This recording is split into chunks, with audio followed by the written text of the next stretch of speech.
Oof.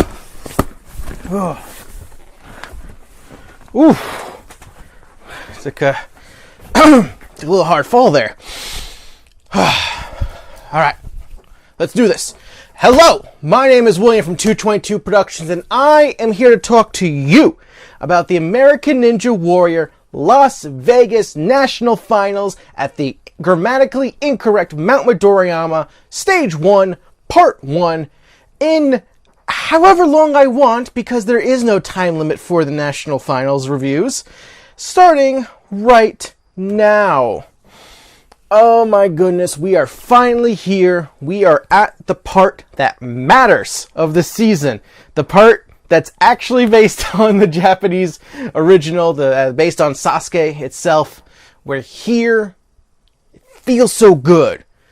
Yes, I've said in the past that the Vegas episode, specifically Stage 1, has been consistently just the best of the season.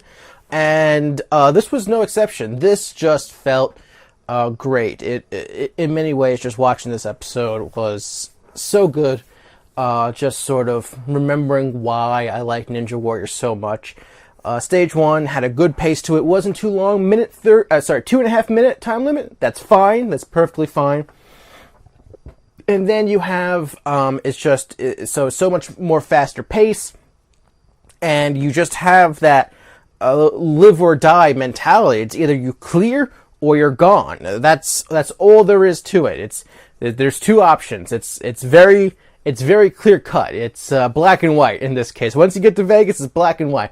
There is no furthest and fastest until we get to later in the stages, but that's a different story. So here's how it works for those of you unfamiliar. American Ninja Warrior is, of course, based on a Japanese game show called Sasuke, aka Ninja Warrior. We had an American version many years ago at this point. The history of American Ninja Warrior is kind of weird and complicated compared to most American game shows, but we're here, and I'm not going to bore you with all the details. So we are down to 86 ninjas who qualified for Las Vegas, and they all take on the same 8 obstacles of Stage 1. They must complete it in 2 minutes and 30 seconds or less without touching the water on any of the obstacles. And if they hit that buzzer at the end of the 8th obstacle, they move on to Stage 2. And if they fail, they're out. Unless they have the safety pass, which we will be talking about very shortly. So let's go over this stage now, shall we? So first up is Archer Alley, which I was very surprised to see return, especially because of it took out so many women last year. I would have thought that the A&W producers would have wanted to get rid of the obstacle for that very reason. Although I have to go back and compare. I feel like the steps aren't as offset as they were last year. I feel like that middle step is more in line with the first and third steps, but that could just be my imagination. And then we have a brand new obstacle called Spin Your Wheels. Thank everything that is good in this world that the propeller bar is finally gone. Yes, the propeller bar is finally gone. Oh my God. Thank you. It's been around since A&W 5, originally in Stage 3. For some reason, it was kind of weird that it was there. But then in Stage 1 for A&W 6, and it's been there ever since, and it, quite frankly, has sucked. It's just, oh, I'm so glad to see it gone. Just completely glad. Get rid of it. Spin Your Wheels is a better obstacle. It is basically a different version of Roulette Row, which was in A&W 7, Stage 2, and which, of course, is based on the spin cycle, which is used to be seen in the regionals, and also Team Ninja Warrior / Ninja vs. Ninja / A&W Junior. But I like Spin Your Wheels better than I like Roulette Row. I wasn't completely a fan of Roulette Row just because it felt like you can get caught in no man's land and not be able to recover for some reason. But in the case of spin your wheels, it's two angled hoops that you grab onto, and you grab and you lâché to the next one, and then you lâché to the platform. First one's at a 20-degree angle, second one's at a 45-degree angle. It's weird, it's awkward. If you're not careful, you will fall off the left side of the landing platform, and you will potentially fall into the water, so you have to be careful about that. And then, of course, is the return of the Double Dipper. There was no doubt in my mind that this would be returning. One big difference is the landing platform is different. It's on a slope angle now. It's not a hard straight line. So I imagine that might be partially to hopefully avoid what happened with Travis Rosen last year. So other than that, it's hard to tell if there's any sort of significant differences. I'd have to really try to compare some stuff closer to see if there's any real differences, but I'm not sure. There might be some minor differences. Then is the return of the jumping spider, one of only two obstacles to be in every version of Las Vegas, the other being, of course, the warped wall. Jumping spider, I mean, it's a good obstacle. It's kind of weird that it's still around, but it's a good obstacle. I'm fine with it. And then it is a improved version of Tire Run, formerly known as Jeep Run. I like this version a lot better than last year. Last year I thought was kind of lame. This one is a lot better. It's great of how such a simple adjustment of moving that spinning tire can make, because it's you got four tires that you got to run across at there's sort of angles. The run up isn't very difficult. You got to jump, grab a handle. It turns 180 degrees. And you have to land on a spinning vertical wheel, and then from that wheel you have to jump and grab another handle. That will turn you 90 degrees to the landing platform. I like that a lot better. I think it is a big improvement from last year. It makes it more challenging. It makes it more difficult. It makes it more dynamic. There's more strategy to it, because when you land, it's going to spin. And so it's like, do you try to gain your composure on the middle wheel, or do you just go for it? Do you basically just, jump from wheel to handle? It's a lot better. It's a lot better. I actually really dig it. And then we have the warped wall, of course, the classic warped wall with the curved run-up, giving you the shortest run-up of the entire season. And then the balance obstacle this time is the diving boards, and probably one of the toughest balance obstacles we've had in a while, at the very least. Just kind of going off the top of my head, I know the past 2 years, Razor's Edge and the domino pipes have not taken out a lot of people.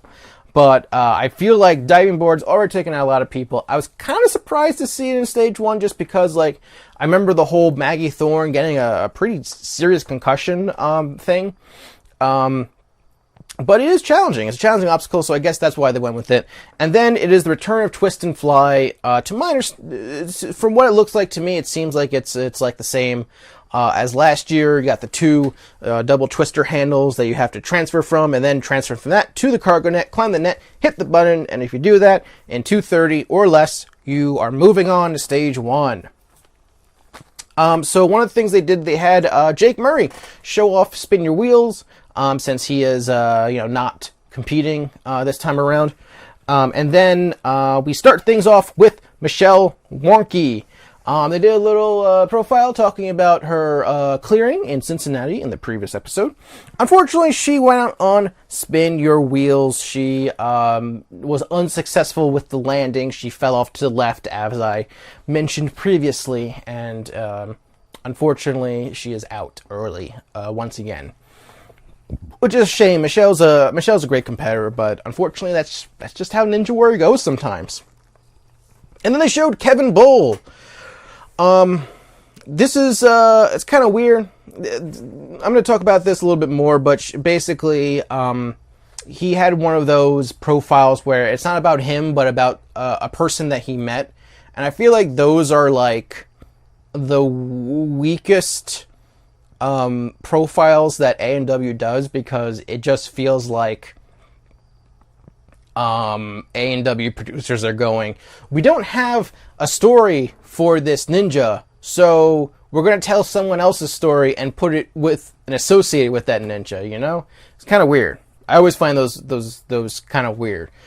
At least this one, it relates to the whole alopecia thing that he has, so that one makes more sense. Now, so one of the things that I wrote here is that during his run, he had a bit of a close call on spin your wheels, but he was able to clear it. And then during the tire run, Matt made a comment that said the wheel didn't even move. And I wrote in my notes, yes, it did. It actually did move from the transfer. He had a close call on the diving boards, but he was able to recover.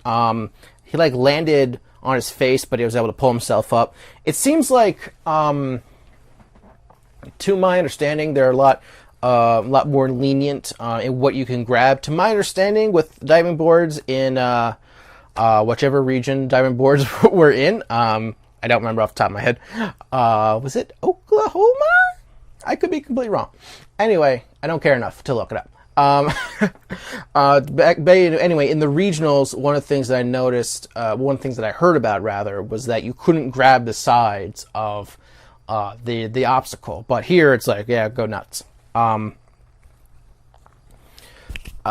so he was able to recover, but he had about 40 seconds on twist and fly, but unfortunately he missed the second handle and went into the water, so he's out.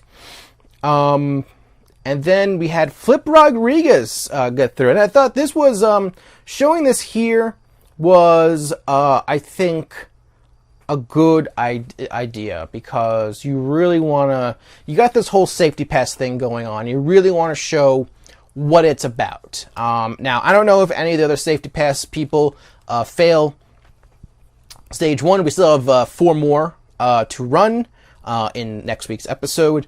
But basically, Flip, there was a bit of concern with time. He had a minute left to Wart Wall, which isn't terrible, but a bit of a concern. But he ended up going on the diving boards, and he took a hard landing. He has his leg landed on the 4th one, if I remember correctly. And it looked like he hurt, and all the safety pass winners, they have a green patch, and he took it off and he handed it in like a physical, basically like an immunity idol from from Survivor.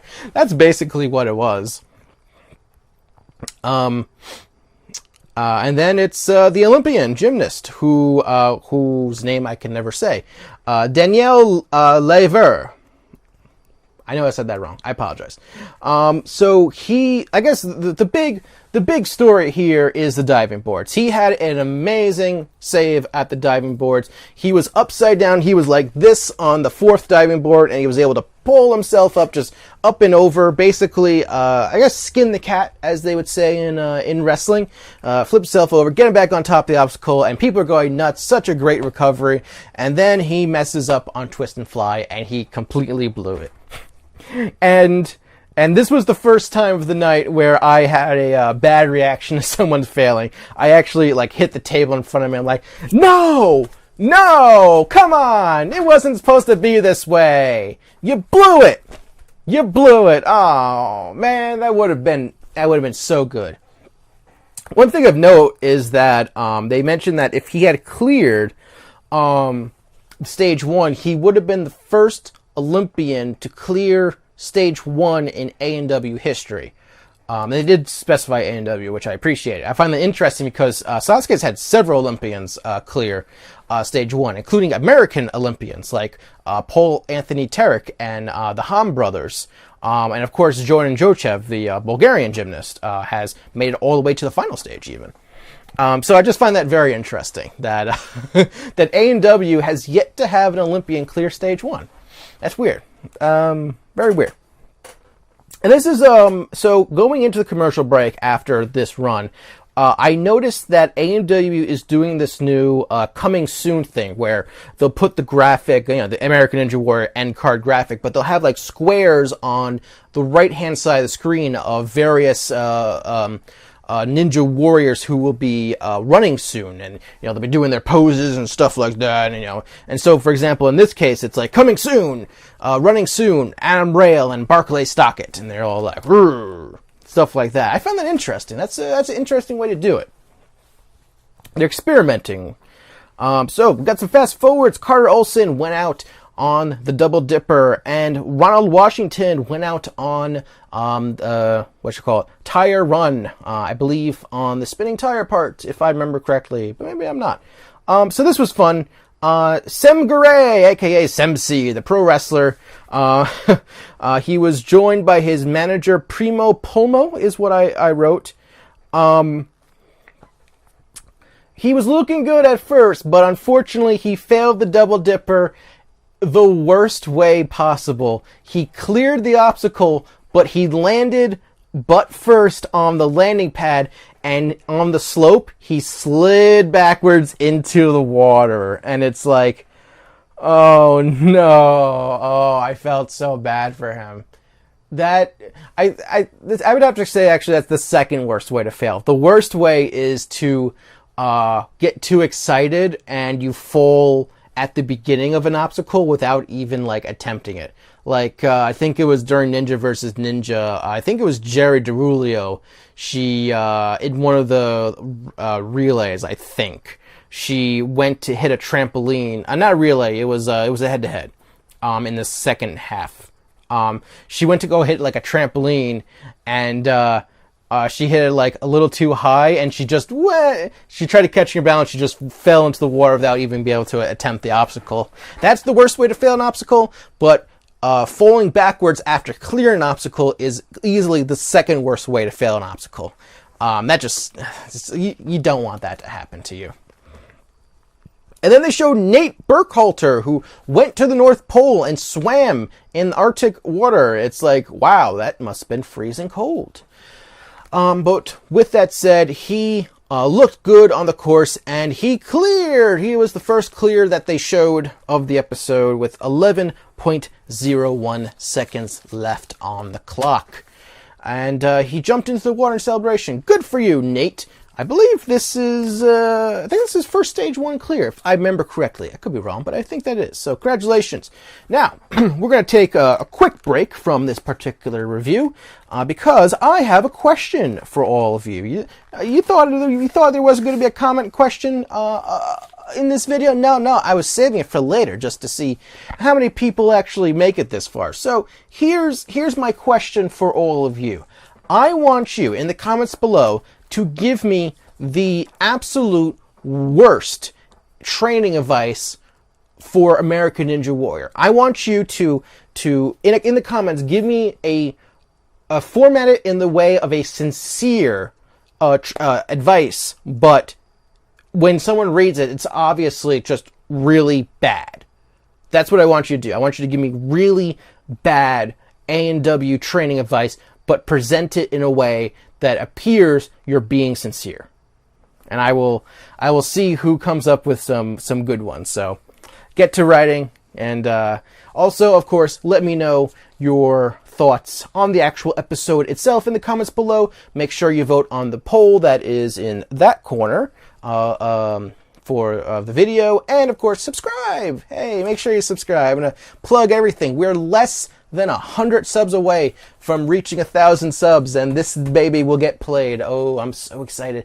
We're so close. So it'd be really cool if we can get it before the season ends, the A&W season ends. But back to your regularly scheduled A&W Vegas review.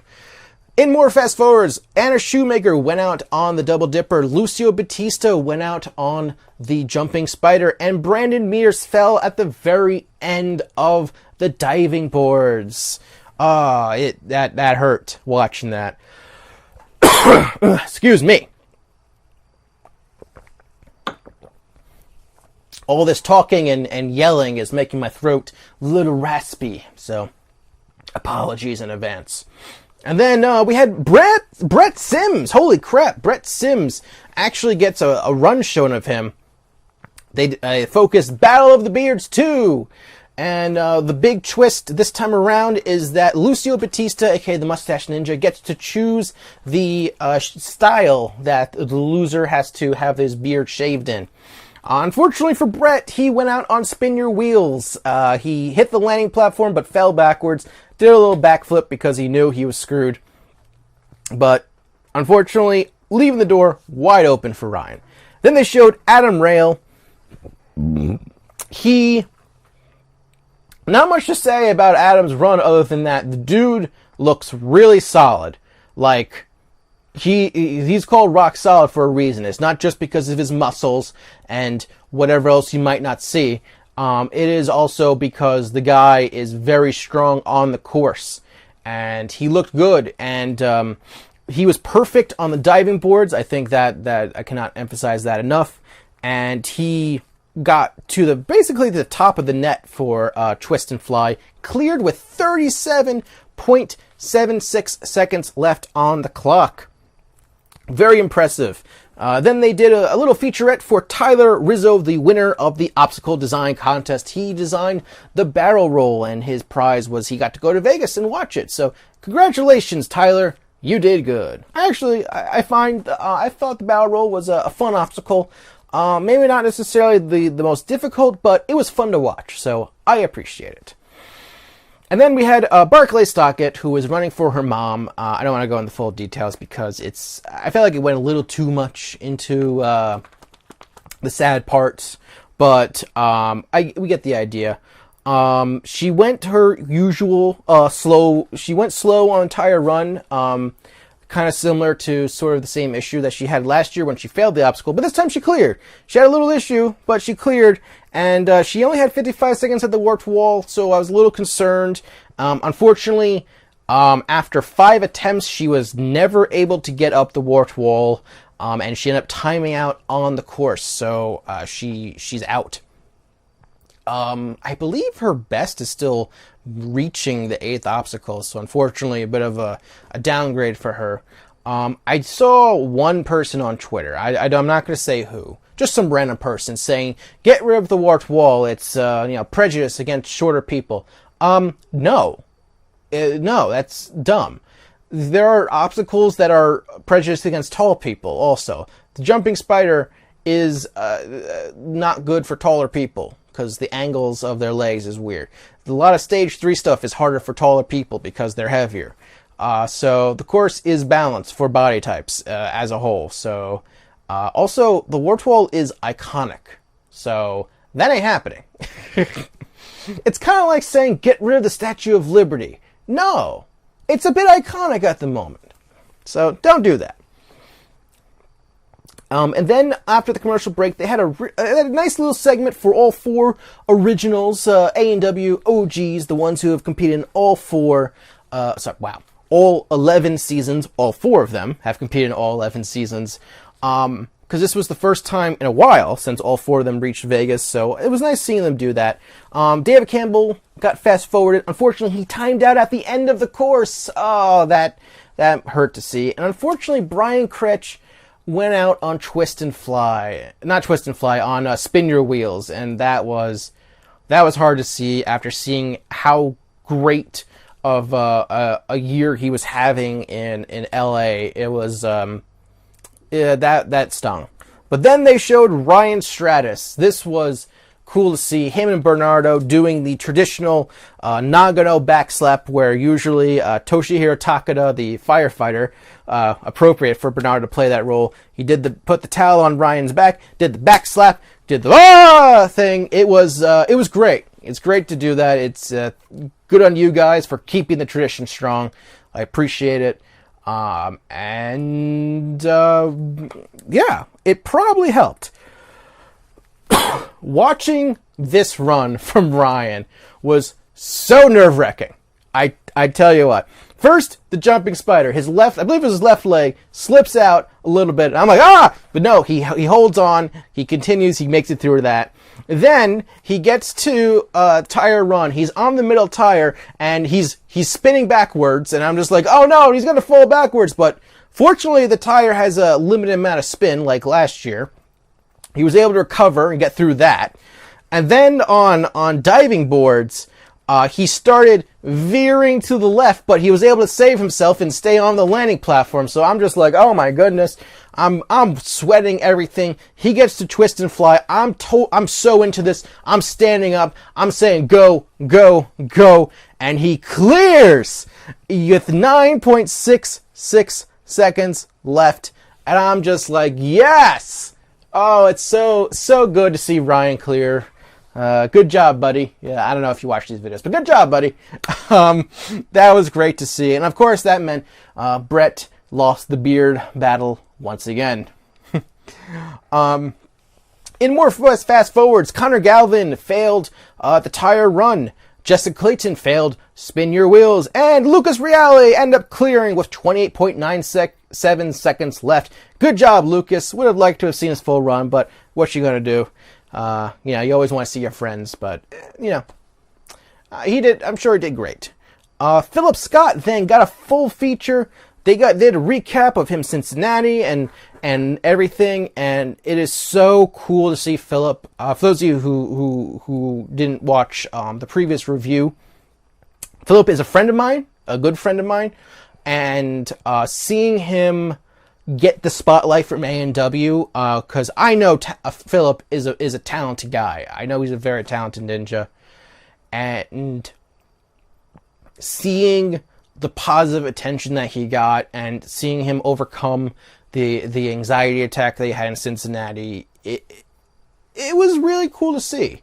And, unfortunately he went out on, he had a close call on the Double Dipper, but unfortunately he went out on the Jumping Spider, and that was unfortunate, but he had a really cool post on his Instagram, basically talking about how being on the show was such a positive influence for him, and how it made him more confident, and it helped alleviate nerves when competing in NNL competitions. He's already won 2 NNL competitions. The season hasn't been going on for that long. So I just want to say, Philip, once again, I'm proud of you, buddy. I think you're great. You're fantastic, and I have full confidence in you taking down stage 1 next year, and who knows, maybe even stage 2. Who knows? You have what it takes. I think you're better than you realize, but because of this recent event, I think you're starting to realize it even more. So, good on you, Philip. Much love. Then we had a little beard battle update, and quite frankly, I think Lucio was very kind to Brett. Did the shave right here, showed off a little butt chin, almost kind of Western. I would have done a little bit more to make it a bit more pronounced, like do it like this if I was going for that. But if it was me, and I would be super mean. I would have shaved the losers like half their face. I would have been like left or right. I would have been like half beard, half bare skin. That's what I would have gone for. But I'm mean, so maybe Lucia didn't want to be mean. But yeah, I think maybe Lucia, just me, would have went a little harder. And then we had Najee Richardson, and this was quite a shock. So Najee, he's doing Double Dipper. He lands on the land platform, does a flip over the gap, which is fine. It's just momentum. I'm not against that. It wasn't like a delay of time. But what was surprising is that he went out on tire run. Basically what happened was he jumped to the spinning tire in the middle, and then he immediately jumped to the second handle and just whiffed. He missed the handle, went into the water. Big shock from me. I was just like, whoa, what just happened? And he's out. He said in his interview with Zuri that his head hasn't really been in it this season, and he had a whole post on Instagram basically kind of saying that, like, he's had, it was basically not the best year for him, unfortunately. You can go check it out on Instagram. And, I've always been a Najee fan ever since he broke out on the scene, and I hope he turns it around, because I think he's a very talented man, and I like to see him continue to do well in Ninja Warrior. And then we went to Chris DeGangi, who I am really glad to see he gets an actual full segment, because, honestly, like the whole, Lebrec's boyfriend / Lebrec's fiance jokes, I think they kind of get old. It's like, Chris is a good ninja, he is a talented guy, and he should be able to be judged on his own merits. It's kind of like why I don't refer to Jessie as Chris's fiance as like just her title. That's just me, I guess. I don't care for it, but whatever. Chris, this was really cool to see. Chris basically just looked really good on the course. I remember Jesse looking really worried as he's running, and they've mentioned in the past that I think Jesse's said in interviews that she gets like more nerves for Chris's runs than her own. But he ended up clearing with 8.1 seconds left. It was just a great run to see. Really loved that run. Really loved that run. Then they did like a little Isaac flashback. It's like, will this be the year that someone wins $1 million? No mention of Jeff. Would have been nice to at least acknowledge that he cleared the final stage at the same time, because, you know, it's a pretty big deal. Well. In more fast forwards, Carson Voiles got to keep his safety pass because he cleared stage 1 in 5.59 seconds. RJ Roman continues to impress as he cleared in 7.95 seconds. And Dan Polizzi avenged his bro Brandon by clearing for the second year in a row at 7.85 seconds left. And then we had Jesse Lebrec. And basically they mentioned that past 2 years, made it to the 8th obstacle, but failed the 8th obstacle, and she hopes that she'll be able to clear this time because, typically her and Chris have similar results on A&W, which is true. Typically, past couple of seasons, they have had similar results most of the times, not all the time, but most of the time on the course. This interview was very clearly done afterwards because she mentioned that she just saw Chris clear the course, which doesn't seem like a thing that they would... let me put it this way.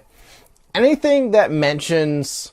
anything that mentions things that just happened on the course in the episode, I'm very suspect of if they're being interviewed, actually being interviewed before their run. Let me just put it that way.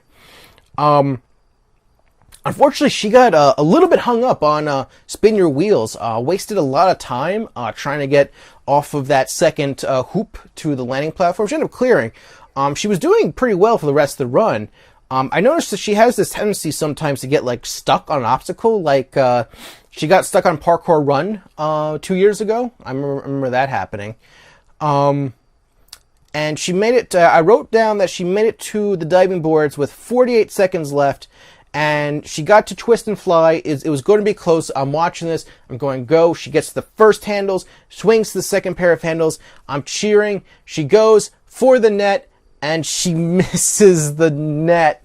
And I'm just like, I'm literally, this is like the strongest reaction I had to a fail all night. I'm just like, no! I'm like hitting the couch. I'm just like, no! That is not how it was supposed to happen. Oh, no. That's a shame. She felt bummed out. She had a note on her Instagram basically saying that she's bouncing back, basically. That's the short version of it. And I'm just saying, like, what is it? She works at Ultimate Ninjas, correct?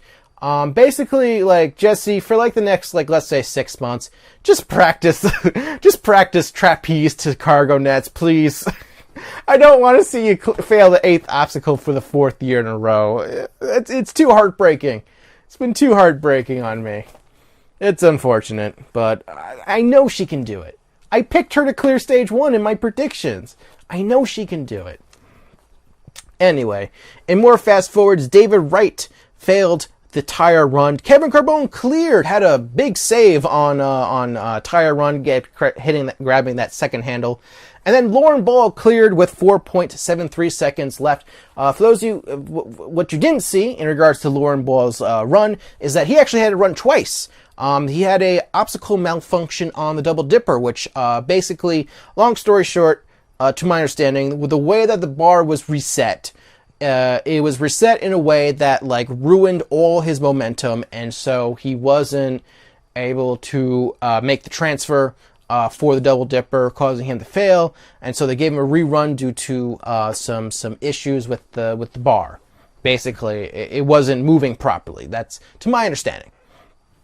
So he was able to recover. About 20 minutes later, he ran, and he cleared. And good on him, Lauren. Good on you, Lauren. You did well.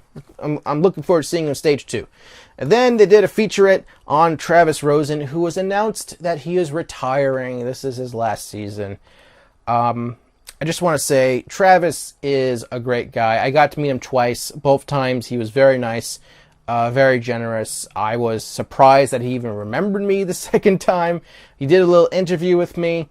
My only regret with him is that I wish the interview was longer, but that was on me. I could have done a better job with that.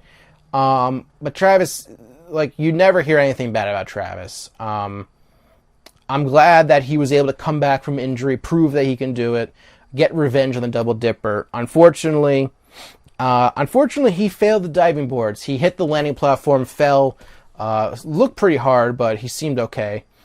It's unfortunate, but all the best, Travis. And if you decide to pull a Yamada, I would not be angry. Just putting that out there. One other thing I want to mention about Travis's run that's not about Travis is that when he failed, I heard Akbar yell, it wasn't supposed to be this way, or it wasn't supposed to go this way, or something like that. And I had, all of a sudden I had war flashbacks because that clip is from the A&W Challenge video game. That is a soundbite that they took, that's in the video game. That is not Akbar doing live commentary. That is an exact soundbite. And I'm just like, oh my god. Oh man, that game, it keeps popping up when I least expect it. Oh boy. And then we had Flip Rodriguez doing another run, his second run after cashing in the safety pass. He got a little stuck up on spin your wheels, and it was very clear that his leg was hurting him after that rough landing from his failure, but he was able to successfully use the safety pass and clear with 13.63 seconds left. So the bad news is he doesn't have the safety pass for stage 2. The good news is he made it to stage 2, which is better than last year. So actually, is that better than last year? Yeah, because he failed the Double Dipper last year, right? I'm not imagining that he failed Winged Alley 2 years in a row, the past 2 years in a row. Yeah, I'm going to assume I'm right. Let's assume I'm right.